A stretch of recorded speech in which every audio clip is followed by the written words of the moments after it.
What if the problem isn't you? What if you're in the wrong room? My suspicion? You're not broken and you don't need to be fixed. You've outgrown where you are. Let's get more space and freedom to redesign the life you deserve. Welcome to the Reinvention Room. I'm Allison Hare, podcast launch strategist for ambitious leaders, and we are rethinking everything we've been taught. Part pop culture, part real talk, and all smarter ways to live life on your own terms. Today is going to be a little bit different. I knew when I met my guest, Christophe van Durme, I needed to share his story with you. I couldn't shake what I experienced, and like I often do, I get this sense in my body like this is a story that really needs to be introduced to you. Christophe has faced more in his lifetime than most of us could in 10.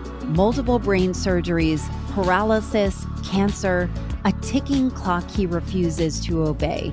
And this guy is young, and somehow he radiates peace. But this is not a story about staying positive or finding silver linings. And I was actually really struck by that. It is about what happens when life strips you down to what actually matters. I know this sounds crazy to say.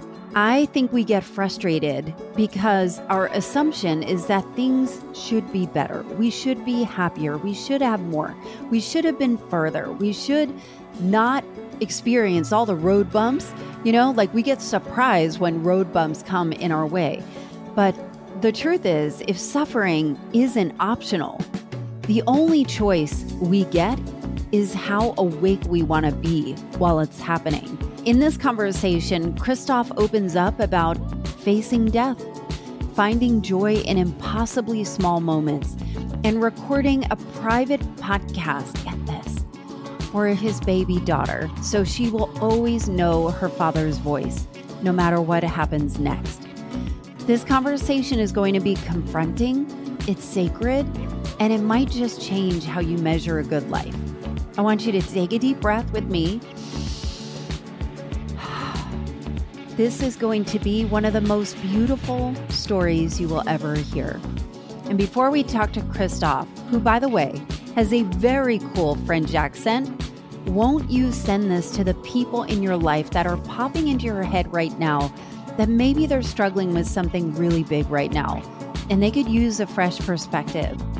Let's get into my chat with Christophe van Durme. I'm really excited to welcome Chris van Durme. Did I pronounce that right? Hey, Chris. That's right enough.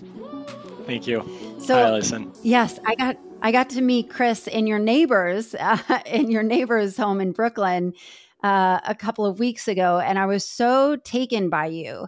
And I couldn't wait to get to know more. You're obviously somebody that is so remarkable. But what stood out to me so much is that in the face of so much medical and just challenges, just so many unknowns, you had this incredible peace and this calm that I was really astounded by. And I wanted to know more. So welcome. Thank you. Thank you for having me. Tell me your story, Chris. We can see it in 3 phases. The diagnosis of the illness that I have that you mentioned, which is a brain tumor that's now a brain cancer. That happened when I was 17 years old in a very interesting way, which is by all the doctors called fortuitous. I had headaches. I just couldn't handle any light, any sound, anything. And I was taken to the hospital, and kind of they did all sorts of tests, including some that are supposed to be very painful. And they came with like a very long needle down my spine. And I told them to tell me when they were going to come in, kind of just brace myself. And before that, they had asked me like, how much is your pain level out of 10? And I was like, I think it's at 10. And then they were kind of looking at me like, yeah, probably not. And at the moment I asked that question, they were like looking at each other like, oh shit, they were already in. And it's supposed to be very, very, very painful. And I didn't feel it at all. That meant that I was indeed at 10. And the only thing that came as a result of all the tests that I had, and I stayed like a couple of days, I think 3-4 days in the hospital maybe, was that on the MRI, there was some image and there was some stain in my brain, which I came to understand was a tumor. I was underage. I was 17 then. So, they talked Wow. about it more to my parents than they did to me. And we just needed to monitor it. I traveled to another city to have a test made, which I now know was to understand if the tumor was active, meaning cancerous, which we call grade 3 and 4. So malignous, basically, if you want. Whereas it's before it's benign if it's grade 1 or 2. And so it wasn't, and it was a kind of tumor that's kind of slow growing. So we kind of just had to monitor it. I monitored it first every 6 months, and then every year, and then every 2 years, and then at some point every 5 years. And then we kind of forgot about it. And I think that was the first big thing that happened to me is I was allowed to kind of, grow up normally and not worried about anything, not concerned about my health. Yeah. And then I was, I think, about 26 years old, and I was working in a hospital, and I was passing by the MRI every day because, those were some of my colleagues, and I thought maybe I should go and check this because I think it's been a long time, and it had actually been 6 years. And we did the MRI, and then the image came back, and my doctor gives me a call, panics. It's like, Chris, the tumor grew. It's quadrupled in size. Like we need something. We Oh need to do something no. about this. So I was like, oh shit, that's not good. I didn't know anything about what it meant and so on. And then we basically, at that time, I didn't tell anyone about it. I just told my partner, who is a doctor. It's not my partner anymore, but she is still a doctor, and she kind of helped me understand and also connect to some people that, like, that she had trust in. And interestingly, I did a biopsy to kind of take a little piece of the tumor. I realized it was not cancerous, so we could take it out. And then the doctors were like, we can operate on you, we can do a surgery. I still wanted to make sure that, like, we were doing it right. And I discussed with some people, and one of the doctors in the hospital told me absolutely don't do it, because my boss, who was the one that was proposing to operate, number one, he's gonna ask you 25K cash. Otherwise, it's not him; it's one of his assistants that will do it. Wow. Yeah. So that happened in the end. So we didn't want to do that. Like, it didn't seem like the right choice to us. And number two, he doesn't know anything about this kind of tumors. He's basically gonna make you a robot, and he's gonna destroy your life. I was like, okay, Oh thanks. my God. That's the moment I realized healthcare is, even in Belgium, where we have a healthcare system that's much more developed and, much fairer, I think, or much more accessible than it is in the U.S., that healthcare is not fair. It's not fair to everyone. It's just because I had contacts. I worked in the hospital. My girlfriend at the time was a doctor. Kind of that helped me navigate some of those things.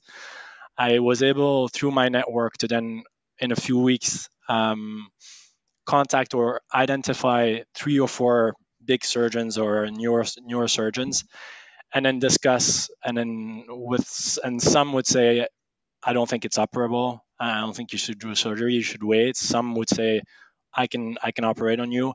And we ended up being top of the pile with the best surgeon that I could find for that specialty, which was in France. So thankfully, that was in the end taken care of by the Belgian Social Security. Who is Dr. Dufault in Montpellier, and who operates awake. So you're awake during your surgery. Oh, Um, oh Lord. yes. And in the end, that was scary but reassuring as well, because, like, it's the kind of things that you see in movies where he operates, like, I don't know, a guitarist, like, that's playing a guitar while they're playing, or someone while they're playing the violin or something. So it's like, yeah, it's quite an experience. Um, and as of that moment, basically in my life, I chose to take 6 months and kind of travel, experience a lot of things that I wanted to experience, and I wanted to be ready to die when I came in the surgery, because even if I woke up, Wow. which I obviously did, I wasn't sure I would be the same person, because the zone of the brain that the tumor was in and is in between the mobility part and the personality, and the part that processes emotions. And so the reason why we stopped the surgery was that at some point I couldn't recognize emotions anymore.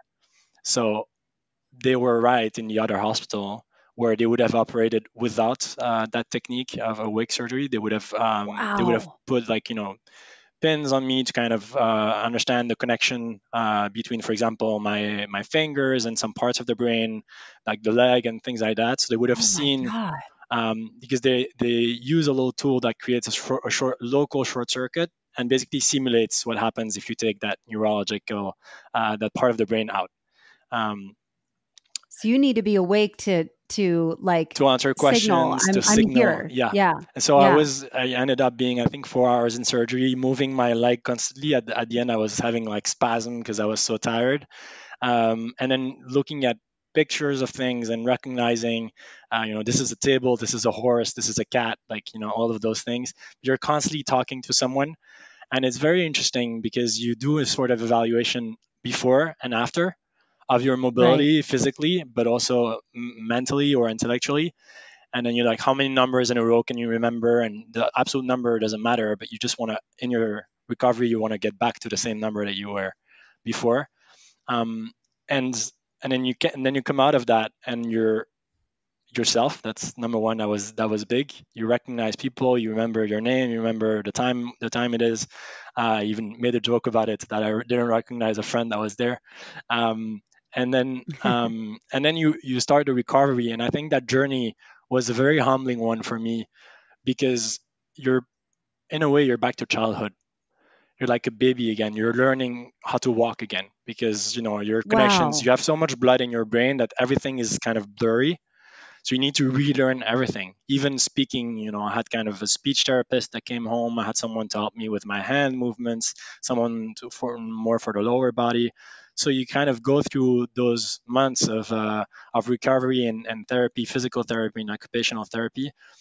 But and that's kind of So you're very. 25 at this point. Yeah. I'm You're 20, 25, 27 then, yes. 27. And then are you working at the time? Do you have to put Yes. everything on I hold? was working, You're but not married thankfully, at the time. no, I Yeah. was I was not married. I was working, but a, they had a great insurance, so I was basically on medical leave, but fully paid, so that Right. was nothing to worry about for me. Yeah. And I actually recovered very fast. And I was supposed to be off for 6 months, and I ended up being off for like 3 months, and said like I want to go back to work. And I Wow. was in consulting at the time at BCG, Boston Consulting Group, big consulting firm, very demanding, Yeah. highly demanding job with like a high number of hours, working hours per week, and so on. And everyone around me was like, "Why are you going back?" And I was like, "Look, I've had time to think for the first time in those 3 months off, because I also took 3 months, as I mentioned, I took 6 months to travel before, but I took 3 months to kind of prepare the surgery. I mean, which was really kind of prepare myself. As I said Yeah. earlier, I wanted to be ready to die, which meant I don't have any regrets to that point. There's not something I Right. absolutely wanted to do that I haven't done. So I had a dear friend in Argentina that I wanted to kind of see again, because I hadn't seen him in years. I went to travel with him. So I took a little bit of time with my partner at the time. Um, and then I was like, okay, let's go. And but in those months, I also thought a lot about what do I want to accomplish in my life. Mm. I'm not a religious person. I'm a very scientific person. I think we're just on a huge planet going at the speed of light in space, and at some point everything is going to come to dust. So I don't think there's a goal in life, but I wanted to have purpose in mind, especially if I kind of recovered and like survived this and got over the surgery. And that, for the first time, gave purpose to my life. And that's part of where the piece that you talked about came. It just made me a better person. I think a happier person. I knew since then, I knew I Hmm. wanted to kind of leave a positive mark. And my only goal, it's pretty simple, it's kind of leave is to think when I die that I left the planet in a better state than it would have been if I hadn't been there. Hmm. And that's in a social way and an environmental way. So I got back into consulting, but with the very clear goal of going into E or S from ESG, so environmental or sustainable, and starting with with the social side. I'm a very social person. I'm very extrovert. Like I enjoy I enjoy being on my own to do my sports and so on, but I enjoy being with other people and interacting, and that's how I think, and that's how I get energized by having conversations like this.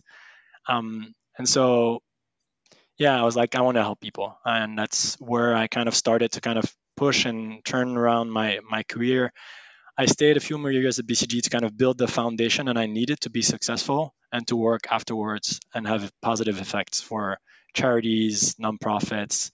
And then I switched into the environmental space about 5 years back. And and it's the first time I think then that I started to like myself. I would say.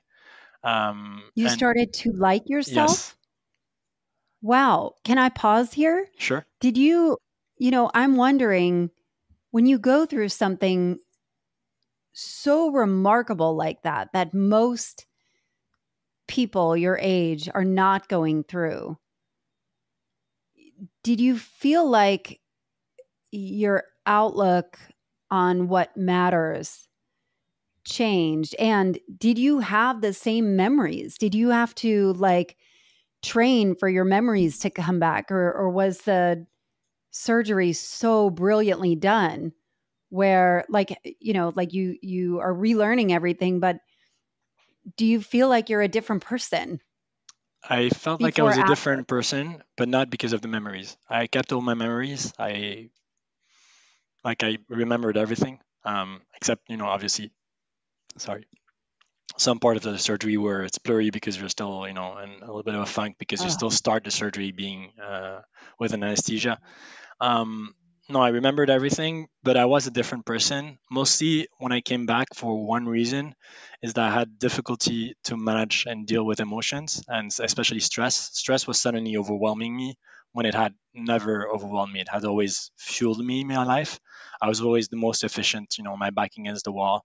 I was someone that worked last minutes. I just couldn't do that anymore.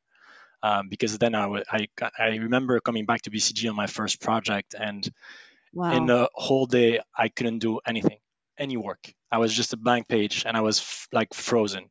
And that's a moment where I also realized I had to do something about it.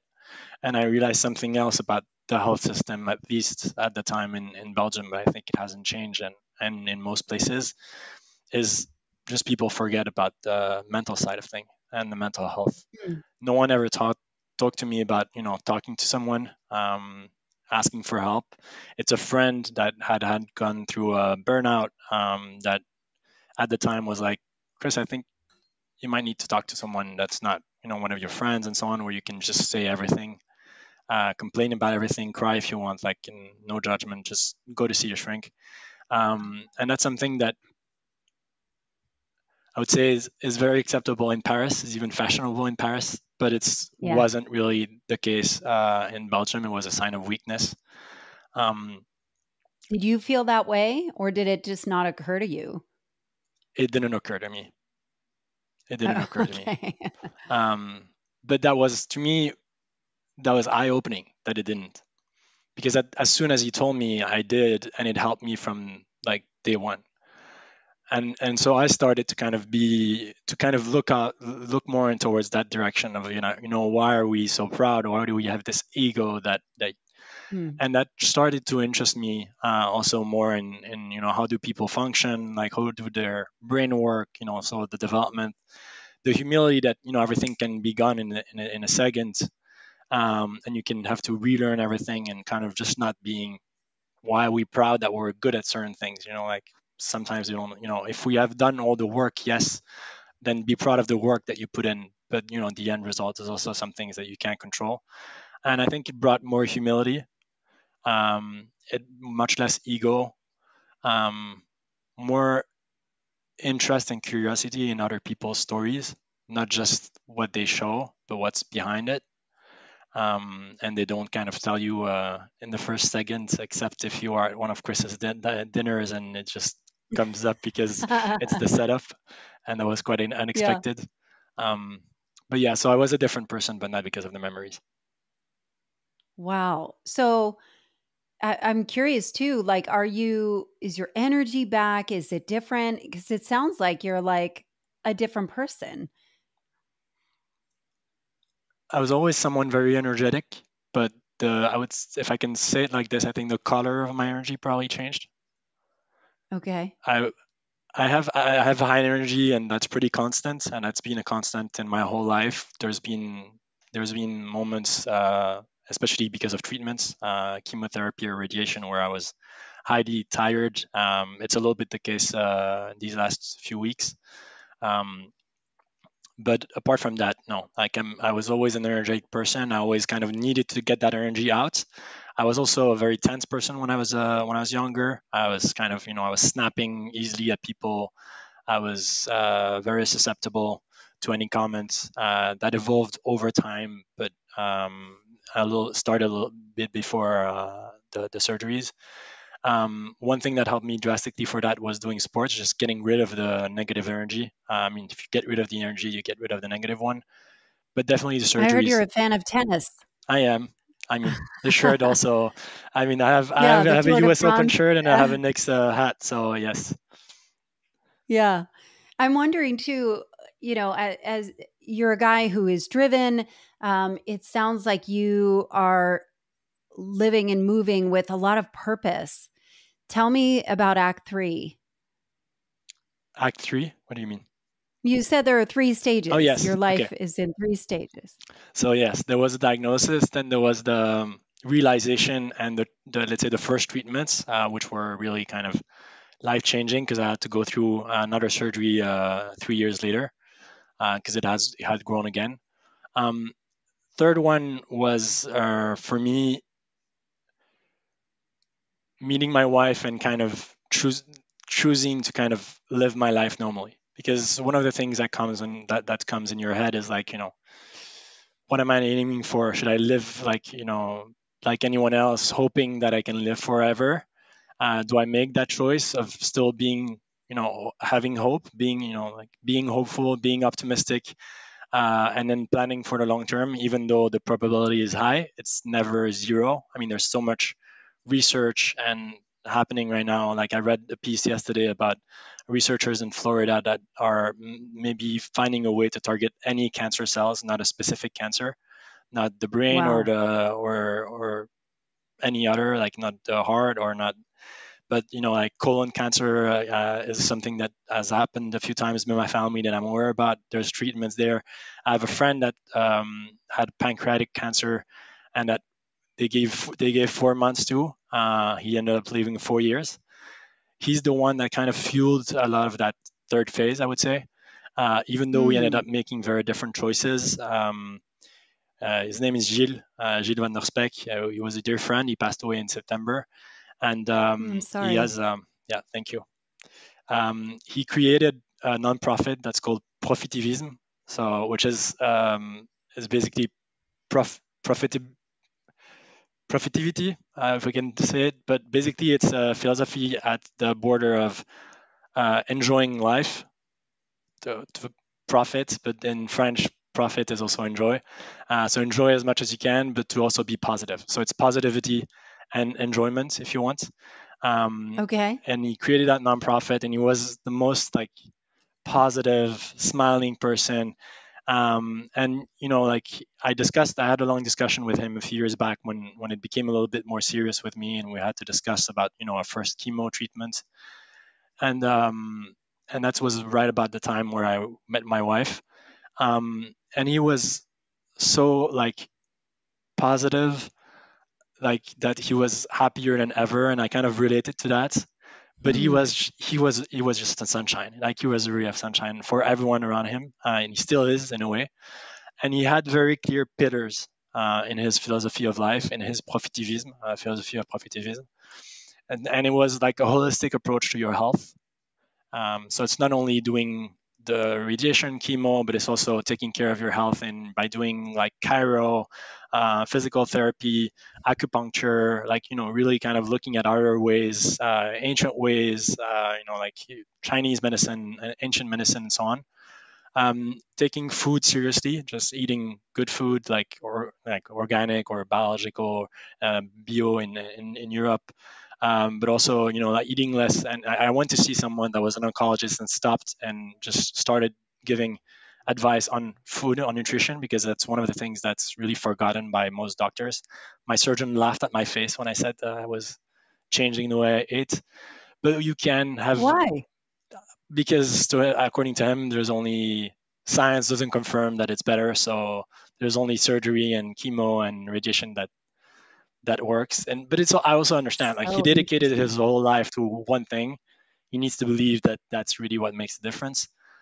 So like, I started like eating less meats, less dairy, drinking less alcohol, cutting sugar nearly entirely, and then doing sports was an important one, but also sleep, irrespective of your sleep. Like, go to sleep with your stomach empty, then your sleep can concentrate on doing what it's supposed to do, which is very important for people with brain tumors, because it's actually cleaning the brain. That's the moment like the brain is cleaning, is when you're sleeping. Yeah. So yeah, doing all of that, and so yeah, in the end, you kind of become a little bit of a different person with everyone that influences you around you, and all of those things that I kind of took on with me, and that made me even more energetic to see someone like that, like being able to kind of have the impact he had. Like, he was helping children, going to hospitals with like kids that were ill and so on, and motivated me to kind of do my own path, which was not building a nonprofit, but was creating a family, but doing the good I could, more on the work side. Yeah. Tell me about your family. And so I met my wife in the start of COVID. Her name is Sabine. She is an exceptional person, obviously. Otherwise, I would not have, chosen her. Or yeah, and mostly otherwise she wouldn't be with me anymore, because to the contrary to me, she had the choice, to face these issues and these struggles that we're facing, that she's definitely facing with me. And she said, I'm staying. And that was pretty inspiring to me. So we met at the start of COVID. Um, we were I was traveling down to the south of France because we were all sick of staying in the same small apartment. She was living in New York at the time. She was also sick of staying in her small apartment. So I got in back to Belgium and then went to France, to a holiday house. And I was in the region with two friends, including one that knew her. And it was a little bit serendipity. Like, we met, and I think from the first night we liked each other, and from the second night, we kind of, we kissed, and the rest is history. And yeah, and we're since married since 2022. We got married in her parents' place in the south of France where we met, and now we have a little baby girl that's 15 months old. That's called Rosalie. Rosalie, how beautiful. And tell me, I was so surprised when we were at that dinner where you said you're going through all of these challenges, and you said I'm recording everything I can in a private podcast for my daughter, and we're hoping for a second kid. Tell me more about this. Yes. So I need to rewind a little bit to Rosalie's birth. The day after her birth, and we had completely forgot about it because she was born 8 days later than the foreseen date. And so we're waking up after night one with her, and I have my phone that kind of pings me and like, oh, you have like an MRI, and I'm like, oh shit, my check-in is today. I completely forgot about it. So I jumped. It was like amazing weather, like the sun was shining. I run down, I jump on an e-bike, um, and then like I run, and it's like 30 minutes, like full speed, and I'm a cyclist, so I was like dead when I arrived at the hospital, and I do my MRI, and I'm kind of I'm super tired, but I'm smiling like I've never smiled in my life. And then my Yeah, one doctor, day old baby. exactly, and I usually have a big smile, so it says a lot. And then my doctor comes in, and for the first time, she doesn't have like a smile on her face. I have an amazing doctor. I owe her everything here. And she's like, I don't like these images. It's growing fast. We need to stop this. We need to act. Basically, it became cancer, and it became an aggressive tumor. So we need to act with either surgery or radiation, and likely both. And so that started a very shaky week. Oh, What was supposed to be one of the best weeks of my life was yeah. a little bit, yeah, um, changed from the outlook changed, let's say. So I ended up staying that week, and then flying to Belgium after a week to get my radiation done there, because it was 6 weeks every day, and we wanted to do paternity maternity leave in Belgium because our parents were there, and it was the occasion to kind of spend time with our friends in the country, and we were also going to go to the south of France. Um, and I think everyone's reaction a little bit was the same, because the outlook wasn't great at that time. There's people that once they have I think the average time that you still live once you have the cancer diagnosis of a brain tumor is 18 months. So that would have been 6 months ago for me. Um, Mm. no, that would have been in 3 months. Sorry. So yeah, but it would have been, I would have been in worse shape than I was right now. So we acted, and luckily the one thing that I had done that was quite different from the norm is I hadn't been irradiated yet, because my surgeon was always, let's do that as late as possible, which is not the habit of usual neurosurgeons, but he has a different way of doing things, which is also Okay. why I went to him. And he wanted to protect Huh. quality of life, not years of life.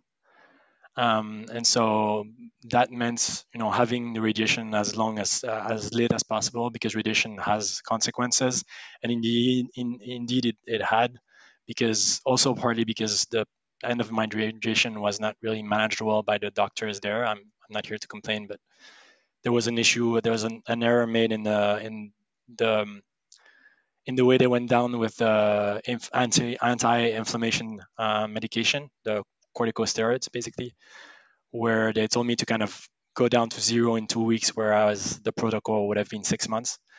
And so I went down very aggressively, and in about 3 days, I couldn't move my left foot anymore. I ended up being Oh my God. paralyzed, fully paralyzed, and like the lower left leg for about 3 months until Holy September. God. And that's part of what's coming back now.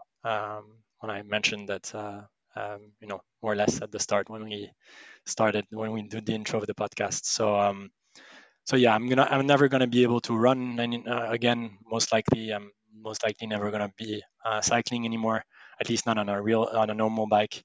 Whereas I was doing triathlon before, so no, that's been hard to accept. Mm. But at the same time, I think to your original question of acceptance, and at some point, I think it's about self-convincing yourself. Um, you either accept it or you're angry at it. Mm. Um, and anger is not going to bring anything positive into your life. And in the end, I would be angry because my life is going to be shorter than other people. I'm likely not going to see my kids in school. I'm most likely never going to be a grandfather and things like that.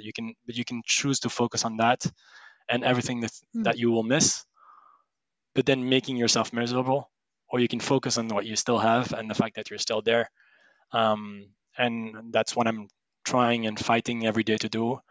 Um, Wow. Sabine could tell you that it's not easy every day. I've had dark times last summer. I've had dark times like the last 2 weeks again. So it's an everyday fight. It's like a little bit like ego, it's an everyday fight to kind of put it under the carpet. But yeah, the question that was asked by Chris, who would you thank that haven't thanked enough, or that you haven't thanked? Well, there's a reason why, is because she wouldn't understand. But I'm thanking my daughter now, because she's the light of my days, and she's the one that kind of keeps me going, and also helps me, in the last year, looking for a job, having been fired from a job where I was both in paternity leave and medical leave, diagnosed with cancer, which was to me one of the most like treacherous things that anyone ever did to me. But Yeah. just accepting to not to file for not to go and take a lawyer and go and go to trial, and just accepting that like has been hard. I think accepting the handicap has been harder, especially as being a very sporty person.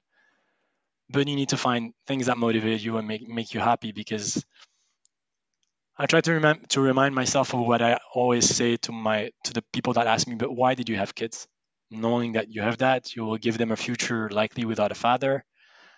You work in the environmental space, so you know that there's going to be a planet that's burning and so on. I'm like, yes, but life is better than no life. Life is, Mm. life is amazing. There's so many things to enjoy, and just like listening to a bird in the morning, or listening to music with friends, having a great glass of wine, having a great conversation like we had at Chris, like those small moments are what make the journey, because there's no goal, what make the journey an amazing time. And that's why I still want to have kids, because I want to give that. I think it's the beautiful thing you can give to someone is life. And so I think the most beautiful thing you can give yourself is a life without worrying, a life just enjoying what you have, instead of focusing on what you don't have anymore, or the future you won't have. Oh, this is so ninja. This is really amazing. And I think what I was so moved by when we were at that dinner, you talked about this private podcast that you wanted to, you know, like have years and years of your daughter and future child, um, to always be, you're always talking to them, whether you're here or not. Can you tell me more about it? Because it is so beautiful. Of course, it links back with the conversation we had on the shrink earlier.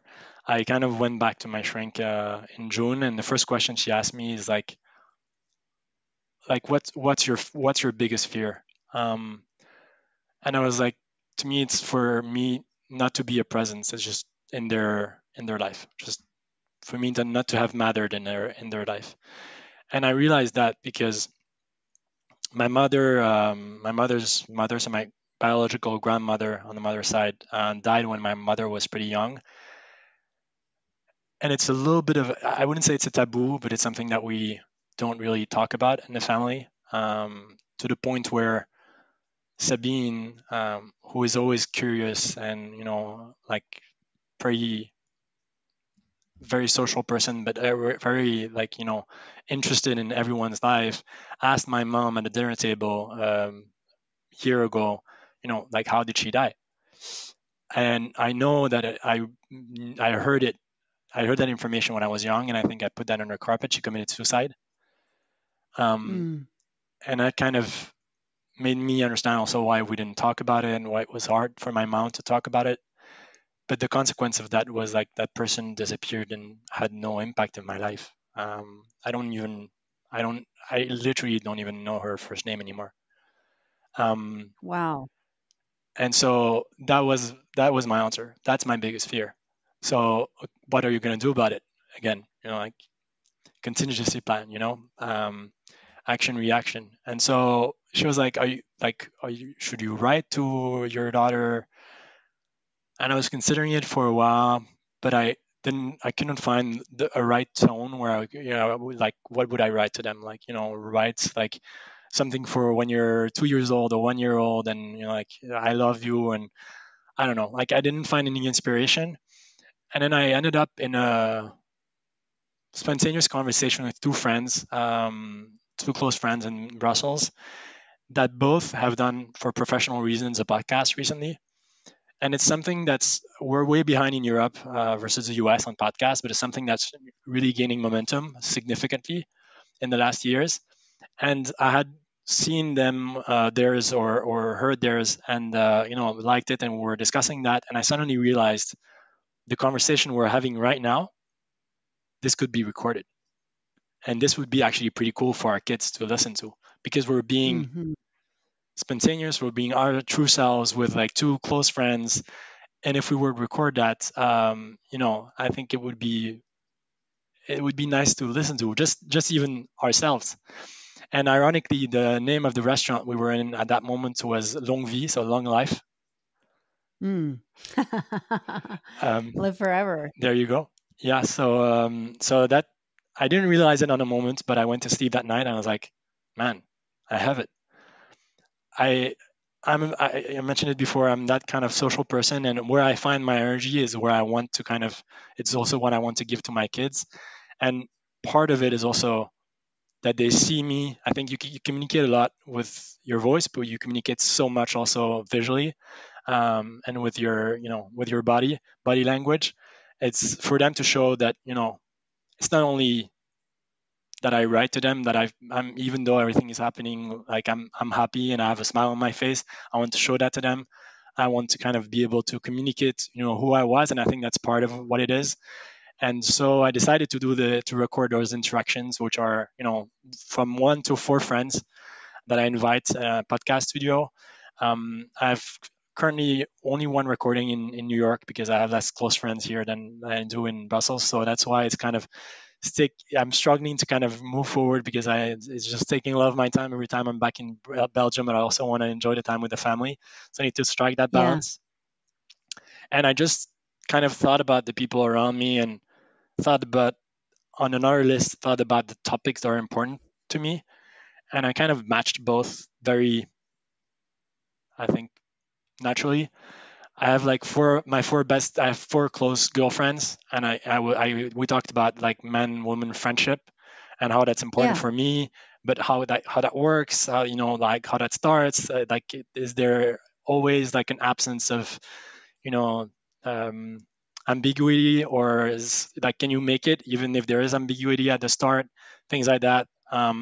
Values that you want to share to your kids. Obviously the environmental topic to me has been a big topic that I discussed with 2 friends, including one that was my colleague in my previous firm.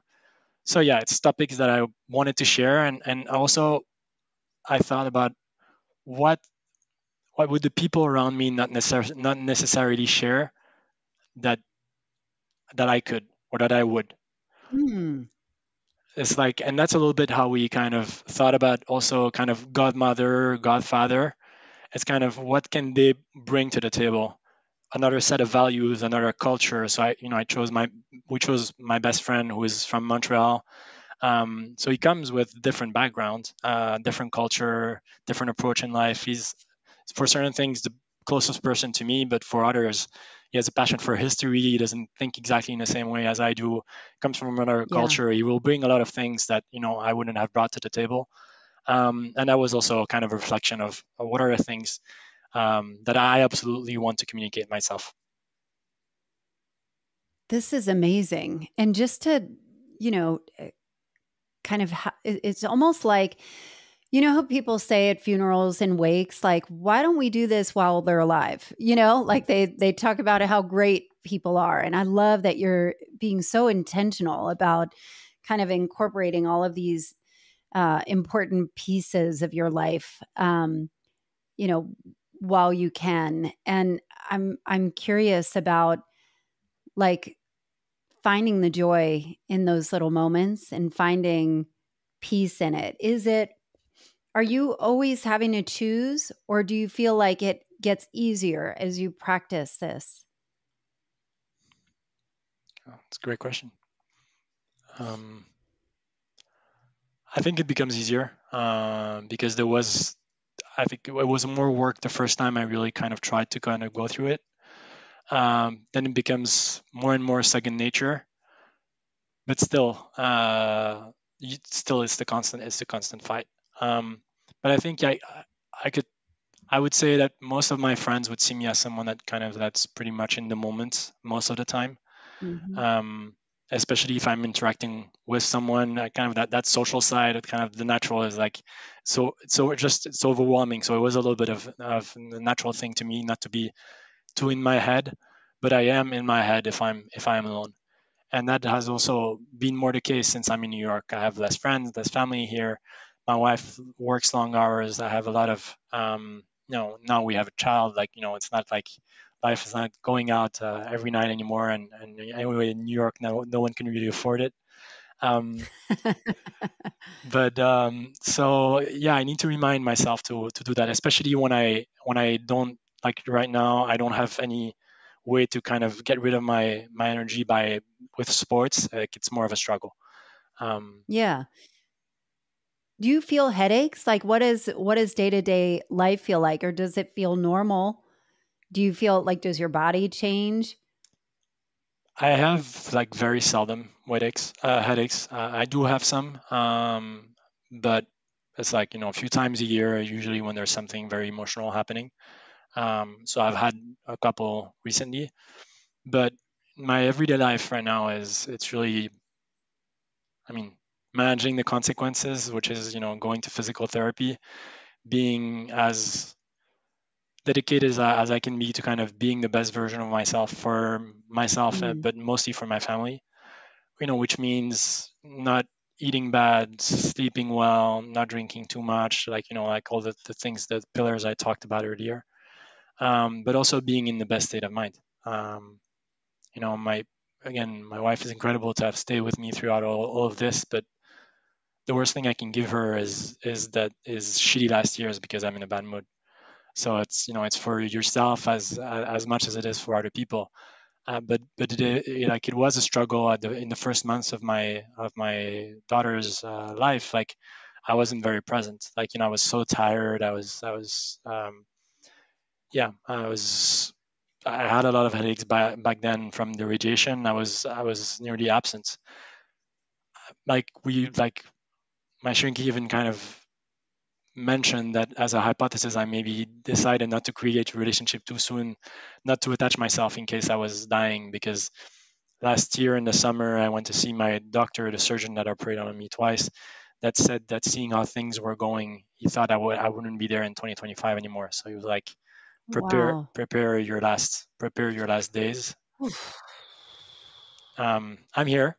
What do you I what do you do when you're in that moment when you hear that? What does that feel like? you you say nothing. You swallow it, um, and then you kind of you look inside you to find hope, find belief, and kind of Mm, and if that is the case, then you kind of you question yourself a lot on what do I want to do. If that's right, like mm. do we go back to New York? Like do I go and travel the world? That would have been my dreams a year and a half ago. That would have been the thing I would have done. Now we have a little baby girl. It's not the best way for her. Babies need regularity. They need the same day over and over again. Something that they need predictability. They need their bed. As much as I would have been a different parent, I think if Sabine wasn't my wife, like she was right when she said all those things to me. So yeah, you just find a way to kind of push through and find belief. There's I mentioned my friend Jill earlier. He ended up being treated with like a few experimental drugs, some that got him several more years. So you're just fighting for more. It's like when you're running a Mhm. marathon. I think resiliency is something that you build. I had myself the challenge that I wanted to run a marathon before my first surgery. I wanted to do my first Ironman before my second surgery, and I wanted to do my second Wow. Ironman before my chemo. I think it's a muscle that you can train, and what you learn in that is you can always do one more step. Like it's always possible to do one more step. Like even if you're super tired and your leg can't take it anymore, you always have one more step in you. Maybe you will have to kind of stop 5 minutes, but you always have it. And so I think that's something that I've developed over time because I wasn't very resilient when I was younger. Um, and yeah, and then I was lucky to have like a doctor in New York that believed in the fact that I could recover, that it wasn't tumor growing, but it was dead cells from the radiation. I'm not gonna make it more complicated than that. And so I got the treatment that they also had recommended in France. So in the end, they were not agreeing on a timeline, but they were agreeing on a treatment, and the treatment worked. So I started to kind of started moving my toes again, my foot, and then like everything started coming Wow. back until a few weeks back where I sprained my ankle, and everything went backwards again. But yeah, I just have to keep going. I mean, life doesn't stop for anyone, whether you're No, it sick or not. doesn't. You are so inspiring. Do you feel fear? Yes, of course. What do you fear?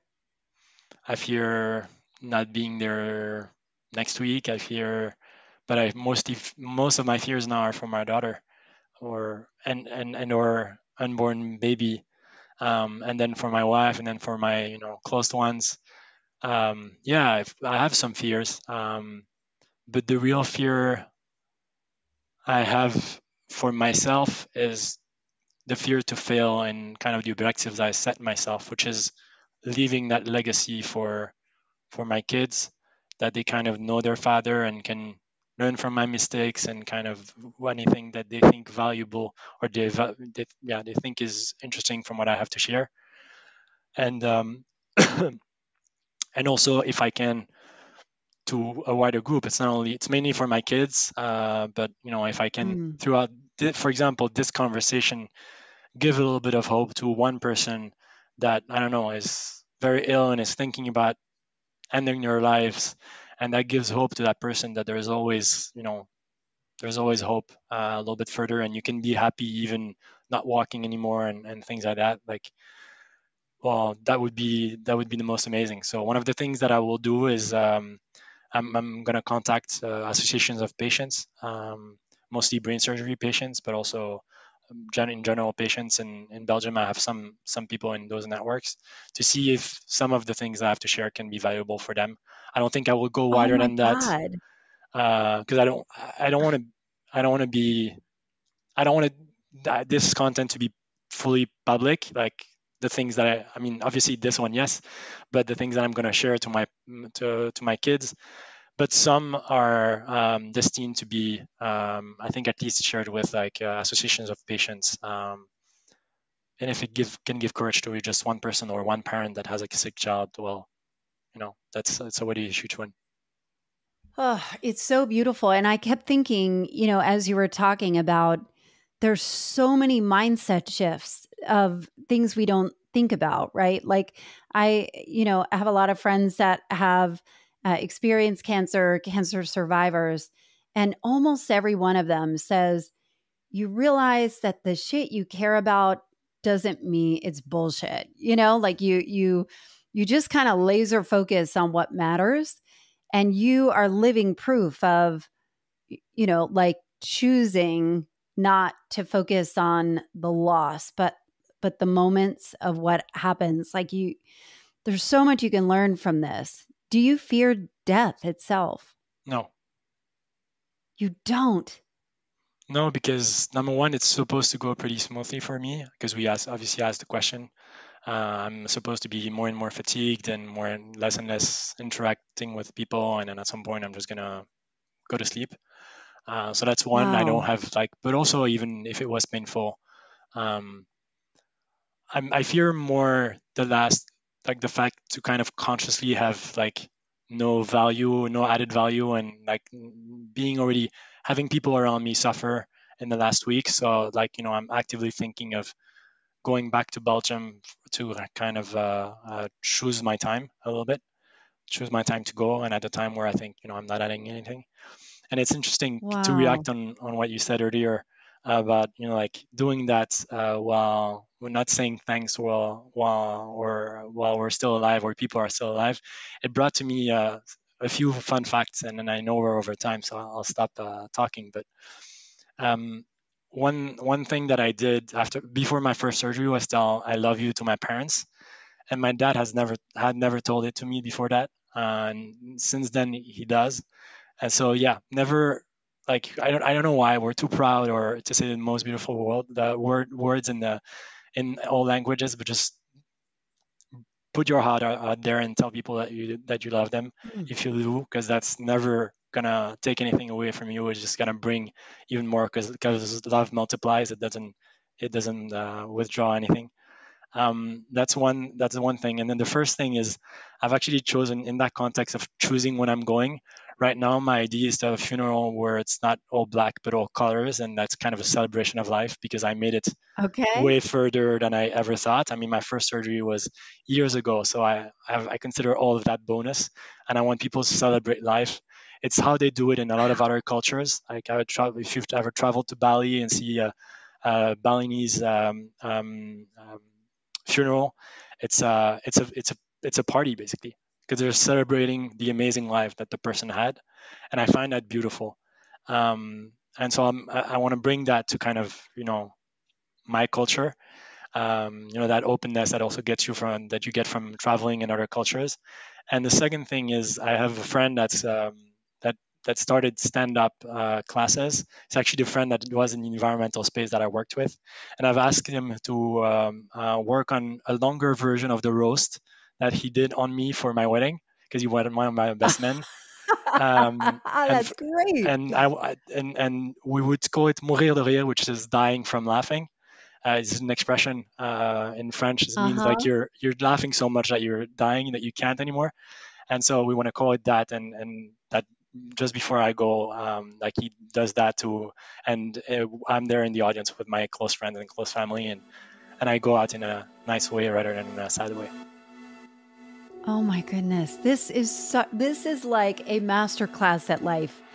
I'm so grateful for your time and your energy and your story. And I'm leaving feeling like a zillion times happier. Not that I was unhappy before, but it's really magnificent what you're doing and the kind of legacy that you're leaving. And I thank you so much for sharing so publicly. Life is not easy, and a lot of people struggle and isolate when they feel bad and don't know how to sit in the discomfort of things being uncomfortable. And the more we talk about it, the more you give voice to it, the more you give hope and a different perspective, people's lives are going to be changed by you sharing your story today. And I'm really grateful for you. And I'm wishing you and your family as much happiness and joy and good health as the Lord will possibly give you, because you're beautiful. Thank you very much. Oh, I am so grateful to have spent this time with Christophe van Durme and hearing his beautifully remarkable story. How are you feeling after listening? I bet you want to hug your people harder.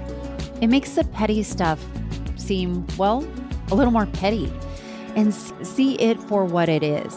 And maybe finally be present like you know your time is limited. Christophe reminded us that joy does not live on the other side of pain. It exists inside it if we are brave enough to look. So before you move on to the next episode, do something simple and human. Text somebody you love, eat something delicious, watch the sky change color, look and breathe in the air around you. Because this life, messy, unfair, beautiful, temporary, is still the best thing we'll ever get. All right, now, let's talk about your story. One of the best decisions you can make to not only share your story, but build an audience around your mission is with your own podcast. If you'd love to figure out how to incorporate it into your life, book a free clarity call with me at AllisonHair.com/free call. All right, go love somebody big today. Thanks for hanging out with me in the Reinvention Room. If you liked today's episode, there are several ways to support the show. I produce this show myself, so it helps me continue to make it. First, please rate and review the show on the platform where you listen, and consider sharing this episode with a friend or five. That's how it grows, by sharing these ideas. Second, please sign up for my email where I send out a short personal note to you every week, and always with a sprinkle of snark and some best finds. You can sign up at AllisonHair.com/email.